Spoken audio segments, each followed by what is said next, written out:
Здравствуйте, компания Progress Auto. Сегодня у нас краткий обзор вилочного погрузчика с зажимом для бумаги вместо вил, ну либо для еще чего-то, что вам нужно будет поднимать, очень удобно.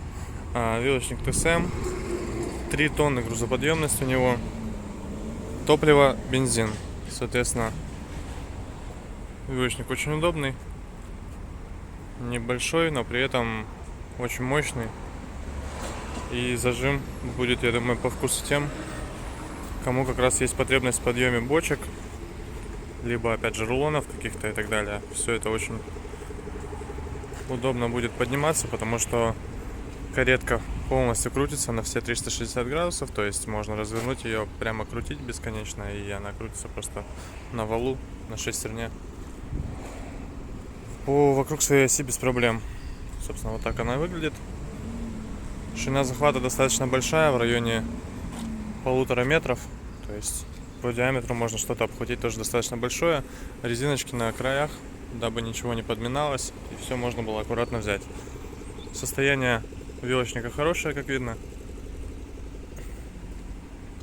По наработке сейчас покажу.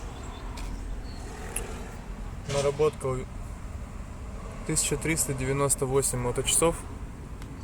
По рычагам управления видно, что здесь у нас 2 передачи вперед и назад, и соответственно все классические рычаги для управления кареткой, за исключением того, что можно сжимать, разжимать вилы и вращать, естественно, вилы вокруг своей оси. Здесь вот у нас зажим происходит. Здесь вверх-вниз. Высота подъема у вилочника 3 метра. И наклон вил, в принципе, как и обычно у всех погрузчиков это есть. Поэтому приезжайте, смотрите. И я думаю, что такое приспособление вместо вил будет очень удобно тем, кому в нем есть потребность. Всего доброго, Progress Auto.